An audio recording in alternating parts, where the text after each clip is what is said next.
आपको क्या लग रहा है कि मुल्तान सुल्तान ने कल ऐसा क्या किया कि बहुत बुरी परफॉर्मेंस की है? वो लग ही नहीं था रहा कि वो लोग सेमीफाइनल के लिए खेलने आए हैं या वहाँ पे कोशिश भी कर रहे हैं जाने के लिए। देखें सिंपली चोक कर गए हैं वो लोग, हालांकि उनमें कोई बुराई नहीं थी थ्रू आउट द टूर्नामेंट। आप देखें मुल्तान सुल्तान बड़ा अच्छा खेली है मेरे ख्याल से। मैं अपने ऑफिस में कलीग्स के साथ बैठा हुआ था, मैं यही उनको लगातार बोल रहा था कि जो ओपनिंग पेयर है वो इस टाइम सबसे स्ट्रॉन्गेस्ट जो है स्टीव स्मिथ और फरहान साहिबजादा फरहान का है। तो इससे अच्छा ओपनिंग पेयर किसी की टीम के पास नहीं था। बाय द टाइम ज़ल्मी ने क्रिएट किया पिछले 4-5 मैचेस खेलने के बाद अपने आप को अपना ओपनिंग उन्होंने सेट किया। लेकिन मुल्तान सुल्तान बैटिंग वाइज बहुत स्ट्रॉन्ग थी, चेज़ करने में बहुत स्ट्रॉन्ग थी टूर्नामेंट में। लेकिन आपको पता है एक टूर्नामेंट का प्रेशर होता है, जब आप टूर्नामेंट खेल रहे होते हैं, आप प्लेऑफ्स में चले जाएं, आप जैसे जैसे टूर्नामेंट के इख्तिताम पर जाएं, मैचेस टफ होते जाते हैं, वो टफ टीमें टॉप पे रह जाती हैं जिनके साथ आपने खेलना होता है। तो एनी टाइम आप कभी भी चोक कर सकते हैं। तो सिंपली उनको आउट क्लास कर दिया हैदराबाद ने और मुल्तान सुल्तान चोक कर गए। हैदराबाद जहां उनके ट्राउजर के रंग उतर रहे थे वहां से लेके यहां तक पहुंचना बड़ी बात है। बॉल लाल कर देना, वहां से लेके यहां पहुंचना, पहला मैच था उनकी किट्स पे बात हो रही थी, उनकी हालत पे बात हो रही थी। और वो पहले 2 मैच बड़े बुरे तरीके से हारे थे, रावलपिंडी की तरह हारे थे। मतलब रावलपिंडी की जो हालत हुई है इस टूर्नामेंट में वो हैदराबाद के साथ भी होते नजर आ रही थी। लेकिन जिस तरह ये जैसे इन्होंने कहा है कि ऑस्ट्रेलवी माइंडसेट, वो ऑस्ट्रेलवी जो आपका उनका कैप्टन लेबुशेन, उन्होंने जो है टीम को उठाया जिस तरह। क्वेश्चंस बहुत किए गए थे कि इसको कैप्टन नहीं होना चाहिए था, एक टी20 इसने खेला है, लेकिन उसने बाय द टाइम आप देख लें उसने आपको अपने आप को प्रूव कर दिया है। अब वो देखें कहाँ पे खड़े हैं। अब वो कल उन्होंने जो मैच खेलना है वो डिसाइडेड डू और डाई मैच है, वो जीत गए फाइनल पेशावर ज़ल्मी के साथ। Know you never know. Match वैसे गजाल इस्लामाबाद के साथ और इस्लामाबाद बहुत अच्छा खेलती आ रही है। तो आपको क्या लग रहा है कल हैदराबाद को किस माइंडसेट के साथ जाना चाहिए? अपनी गेम के अंदर कोई चेंजेस करनी चाहिए कल के मैच को लेके, क्योंकि इस्लामाबाद को डिफीट करना कोई इतनी आसान बात नहीं है। देखिए ever since the PSL started this edition, तब से ही आपको पता है कि मैं कह रहा था कि एक टीम है जिसके ऊपर तो मैं सारी शर्तें लगा सकता हूँ कि ये टीम नहीं जाएगी, जिसको मैंने काचूपुरा 11 भी कह दिया था कि इसकी तो हम काचूपुरा में लीग करा देंगे, उधर भी हार जाएगी। लेकिन पता नहीं क्या हुआ एक जी कि जब से वो, मुझे याद है कि once you asked me this question as well कि जब मैक्सवेल आ जाएगा तब क्या ये जीतना शुरू कर देंगे। मैंने कहा था एक प्लेयर के ऊपर किस तरह से पूरी टीम रिलाई कर सकती है और पूरी सिचुएशन चेंज हो सकती है। मैंने फिर आपको ये जवाब दिया था कि एक प्लेयर के आने से मुकद्दस थोड़ी ना ऐसे हो जाएगा, थोड़ी ना वो सारी उनकी तब्दील हो जाएंगी चीजें, और वैसे ही हुआ हो भी। You were right all along. So round of applause for Muqaddas, what an insightful lady. बिल्कुल वैसे हुआ। उसके बाद काचूपुरा 11 जो थी वो पिंडीज बन गई।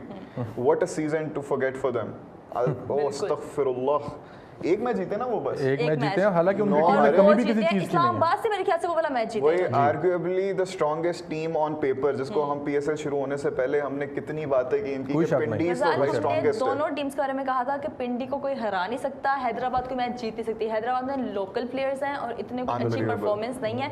पिंडी के पास सारे मंजे हुए प्लेयर्स। अच्छा, मैं एक थोड़ा पॉइंट ऐड करना चाहूंगा हैदराबाद की टीम के अंदर। जब से मैक्सवेल टीम में वापस आए ना, आप देखिए टीम की मेंटालिटी डिफरेंट हो गई है, विनिंग मेंटालिटी की तरफ चले गए और लड़ने वाली एग्रेशन दिखा रहे हैं क्रिकेट को लेके। तो ये बड़ा फर्क पड़ता है। और एक और चीज उन्होंने बोला कि हम कॉम्बिनेशंस ट्राई कर रहे थे, हम लोग एक्सपेरिमेंट्स कर रहे थे। जो सबसे महंगा प्लेयर था, जिसको सबसे ऊपर रखा गया था, उसको चौथे नंबर पर लाया गया। उस महंगे प्लेयर की मुझे अभी तक समझ नहीं आती। सैम ल्यू की एक बॉल जो 8 लाख रुपए की पड़ रही है। जी बिल्कुल। तो आप यहाँ से अंदाजा लगा लें कि उसने पूरी परफॉर्मेंस थ्रू टूर्नामेंट, लेकिन टीम जो है वो आपके जो है कल डू और डाई मैच खेलने को रेडी है। तो ये माइंडसेट की गेम होती है सारी। आप क्रिकेट में आप अपने को फिजिकली फिट रखते हैं, सब कुछ ठीक है, ओके फाइन, हर कोई फिट है, आप फिट है, मैं फिट हूँ, प्लेयर्स फिट हैं, सब ठीक है। लेकिन माइंडसेट जो उस टाइम पे जो परफॉर्म कर जाता है ना, वो ही विनिंग मेंटालिटी रखता है और वही मैच जीता है। आप देख लें आपके सामने हालत है सारी टीमों की। रावलपिंडी में किस चीज़ की कमी थी बताएं? रिजवान, डैरन मिचेल, इतना एक्सपीरियंस फिर उनके पास है। सैम बिलिंग, ये एक चीज मुझे ऐसा लगता है पिंडीज की टीम में वो थे रिजवान की। मुझे पता था रिजवान, मतलब उनके पास सैम बिलिंग्स हैं। सैम बिलिंग डिस्ट्रक्टिव ओपनर है, ओपनिंग भी करते हैं, आपको पता ही है, सेंचुरी का मास्टर है जी वो। उनको आप ओपनर लेके आना, आप उनको जाया कर रहे हैं अपनी 40 बॉल में 45 बॉल उनके पास। वो अब्दुल्ला फजल भी है, अब्दुल्ला फजल को सही चांस नहीं दिया गया। सैम बिलिंग और डैरन मिचेल को तीसरे और चौथे नंबर पे लेके आया गया, चौथे या 5वें नंबर पे। हालांकि वो डिजर्व करते हैं पहले आने, टॉप ऑर्डर में वो ऊपर आके खेलें अपनी टीम को। मैच जिसमें नसीम शाह बस थे ही बड़े ज्यादा ओपनर्स, वो किसको खिलाते? वो खुद भी तो उन्होंने ओपन ही करना है ना। वो चुप करके खुद बाहर बैठते और किसी अच्छे खिलाड़ी को कप्तान बनाते, किसी और को कप्तान भी बन सकता था, डैरन मिचेल भी बन सकता था।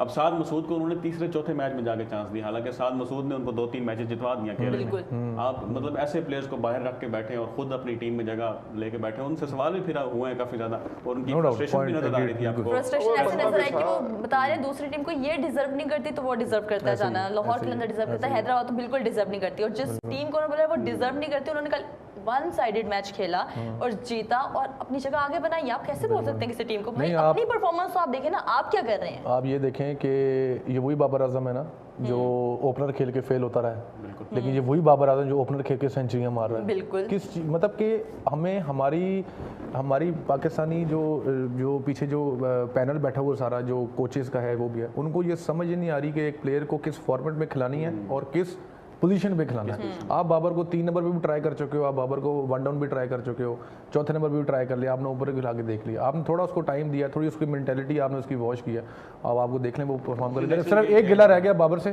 कि इंटरनेशनल में ये आके एग्रेशन दिखा दे, हमारे तो पैसे पूरे कर दे। सवाल है कि जो परफॉर्मेंस बाबर आजम की इस लीग के अंदर है, क्या हमें यही सेम परफॉर्मेंस इंशाल्लाह क्यों मैचेस के अंदर दिखेगी? क्यों नहीं। पीएसएल का मेरा हमेशा से गिला ये रहा है कि हम ना पीएसएल की परफॉर्मेंसेस पे बड़ा ज़्यादा हम लोगों को हाइप कर देते हैं। अब नो डाउट कि आई एम वेरी हैप्पी कि बाबर आजम की फॉर्म वापस आई, बाबर आजम अच्छे रन्स कर रहा है, बाबर आजम ने रिकॉर्ड भी तोड़ दिया फखर जमान का, लीडिंग रन स्कोरर बन गया अच्छे मार्जिन से। अभी एक और मैच खेलना भी है and I hope he does score a lot of runs.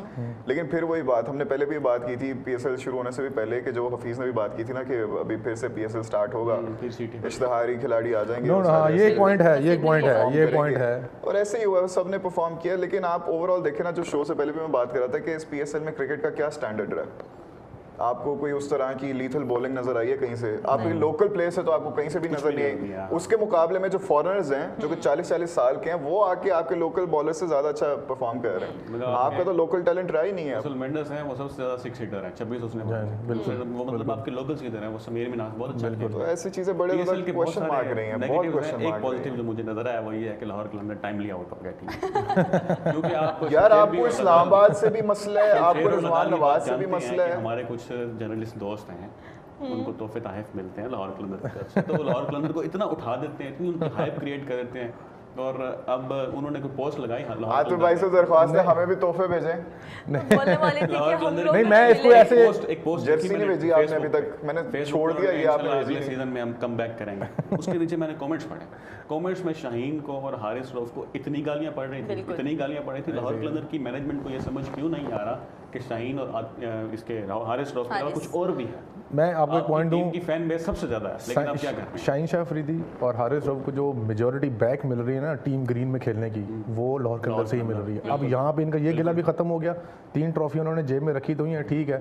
2 point है, एक तो ये कि और टीम को मौका मिला जाए ऊपर आने का, जो कि इन्होंने खुद अवेल किया, इनका कोई कसूर नहीं, अपनी परफॉर्मेंस की वजह से बाहर हुए। हारिस रऊफ ने वही उस छक्के खाए हैं जो उसने विराट कोहली से छक्के खाए थे, ठीक है ना।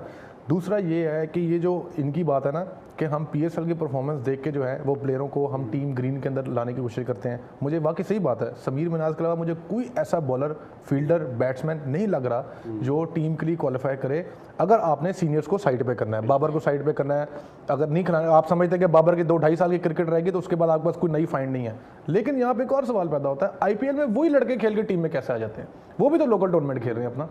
तिलक वर्मा आईपीएल की प्रोडक्ट है, एकर जो है इनका कीपर वो आईपीएल के प्रोडक्ट है। लंबी देर खेलते हैं वो, एक सीजन में नहीं वो निकालते। एग्जैक्टली, बिल्कुल ठीक कह रहे हैं। हम लोग जो हैं वो शॉर्टकट की तरफ ज़्यादा जाते हैं।